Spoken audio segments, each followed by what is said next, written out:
Assalamualaikum warahmatullahi wabarakatuh.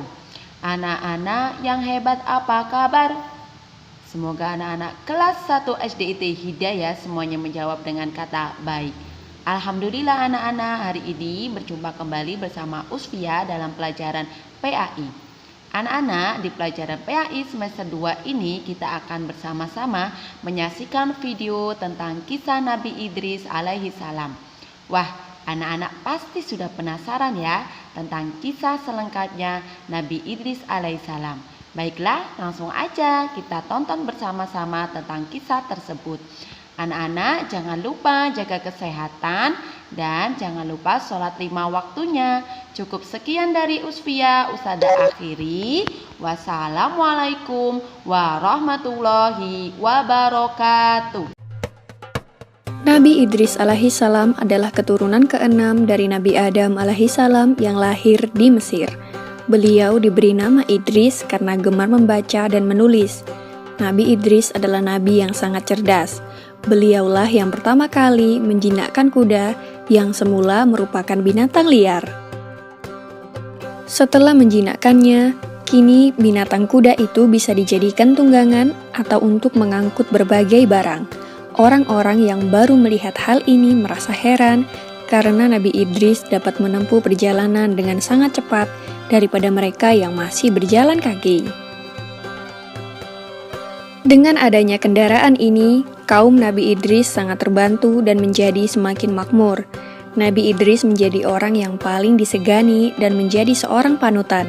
Di dalam Al-Quran, Nabi Idris digolongkan sebagai manusia yang sabar, karena beliau tidak mudah putus asa dalam menghadapi tantangan dan rintangan seberat apapun. Nabi Idris merupakan manusia pertama yang mulai menulis dengan pena dan dianugerahi berbagai kepandaian oleh Allah. Di antaranya ilmu alam semesta, ilmu tulis-menulis, dan ilmu berhitung. Beliau pula yang pertama kali menjahit baju sehingga membuatnya lebih nyaman dipakai daripada baju yang masih terbuat dari daun dan kulit hewan. Selain itu, beliau juga menguasai berbagai macam bahasa. Oleh karena itulah, beliau dapat dengan mudah berkomunikasi dengan manusia lainnya. Beliau juga pandai membangun rumah sederhana yang indah dan nyaman, sehingga banyak orang dari berbagai daerah yang menirunya dan meminta bantuannya. Dengan ditemukannya berbagai teknologi hasil penemuan dari Nabi Idris yang membuat kaumnya lebih makmur, kaum anak cucu Nabi Adam lainnya yang berasal dari Qabil menjadi sangat iri. Mereka pun mulai merencanakan sesuatu yang jahat dan mengganggu kaum Nabi Idris yang sedang bekerja. Semakin hari, kaum dari Qabil semakin bertambah jahat. Mereka mulai berani merampas harta benda kaum Nabi Idris dan melukai para perempuan dan anak-anak.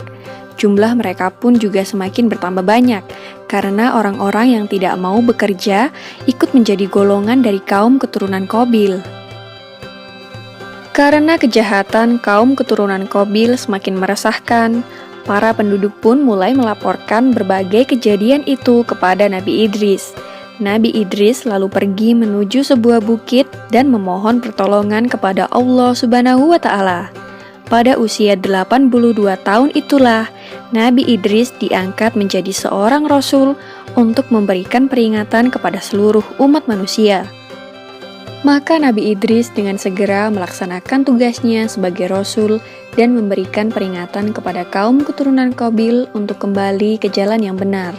Nabi Idris berkata kepada mereka, "Hai saudaraku, berhentilah mengerjakan perbuatan jahat dan mungkar. Ikutilah jalan kebenaran seperti yang diajarkan Nabi Adam." Namun setelah diperingatkan oleh Nabi Idris, kaum keturunan Qabil malah menjadi sangat marah. Mereka malah menantang Nabi Idris untuk berperang.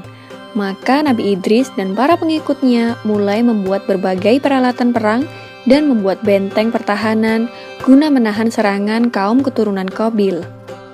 Akhirnya peperangan pun terjadi. Selain menjadi seorang nabi dan rasul, Nabi Idris juga merupakan seorang panglima perang. Beliau berperang dengan gagah dan berani sehingga mendapatkan julukan Asadul Usud yang berarti singa dari segala singa karena tidak pernah berputus asa dalam menjalankan tugasnya untuk memerangi kejahatan. Nabi Idris adalah ahli strategi yang sangat pintar, sehingga beliau dan pasukannya selalu dapat memenangkan berbagai pertempuran.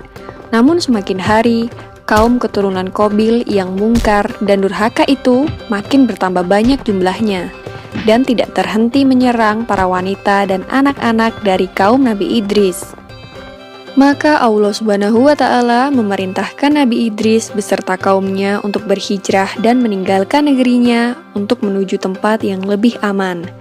Demikianlah kisah Nabi Idris alaihissalam yang tiada henti berperang dengan kaum keturunan Qabil. Nama Nabi Idris diabadikan di dalam Al-Quran dalam surat Maryam ayat 56 dan 57. Semoga kisah ini dapat mempertebal iman kita kepada para nabi dan Rasul Allah Subhanahu wa Ta'ala. Amin ya Rabbal Alamin.